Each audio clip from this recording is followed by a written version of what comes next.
Our next guest is author Amy LaBelle, an award-winning winemaker, entrepreneur, and author of Wine Weddings, the ultimate guide to crafting the wine-themed wedding of your dreams. So she's here today to join us and share information on why 2023 has been declared the year of wine weddings. Amy, thank you so much for being on the show. Thank you for having me. I'm thrilled to be here. Exciting times. And I am super intrigued with year 2023 being the year of wine wedding. So why is that? What does that mean?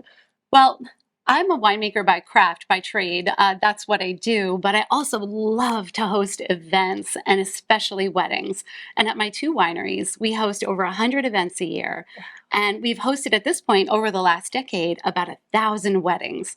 And what I was seeing was a theme emerging. I see couples constantly stressed, overwhelmed, really burdened, really freaked out about their upcoming big day instead of just enjoying it. And so I wanted to write a book to kind of guide them, with all of the experience me and my team have. We've done so much of this. It's so enjoyable to us. And I said, gosh, this has got to be easier. I've got to make this easier for these poor couples. So we wrote a guide to helping folks plan a wedding through the lens of wine, and wine being the central core theme of the wedding. What's unique about what you do? I mean, you're one of the first women winemakers, and I know it's a small percentage. Yes. Why do you love what you do so much? Oh gosh, I love making wine. It's such a creative field where you can really make a difference and really make an impression.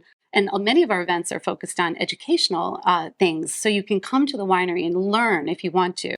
And let folks know, especially in New England, which is not kind of a normal place to have a winery, right? I especially wanted to break open that market in New England and get folks on board with great food, great wine, and great learning opportunities. Such a fabulous idea. And what are some of the tips that you've learned about creating the best wine wedding, the best wine-related event? Whether it's a wedding or whether it's just a party, a dinner party you want to throw at home. So my idea, of course, is to theme it in the lens of wine, and I think that's a great choice for us. But any theme will do this for you. It will help you focus your decision making and help you have less choices. Sometimes less choices is good, and that's what's going to actually make things a little streamlined and a little easier for you. And in the case of wine weddings, you simply take your wedding and say, okay, I want to have a wine-themed wedding. And that goes from everything from your venue choices, perhaps, to your color schemes. Think of gorgeous color of Chardonnay and the gorgeous color of grape leaves. Perhaps that's the theme you want to lean into. To your decor. So maybe some cork accents, cork boutonnieres for the gentlemen, cork decor ideas for the ladies. What a fun conversation. You know what would be even better right now to end this conversation? A taste of this amazing wine. Let's have some, yes. I'll pour you a little bit of white. Perfect. This is our Seyval Blanc.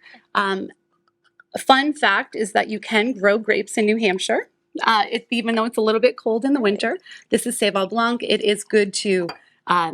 sometimes in my vineyard, we get down to negative 18 degrees. And so it'll survive that. And since we're going to drink it out of your Jeanniey coffee mugs, cheers. Cheers. I'll drink to that. All right, Amy, thanks so much for being on the show. This is Thank you for having me. It's so good. It's so good. It's so good. Everyone should have this.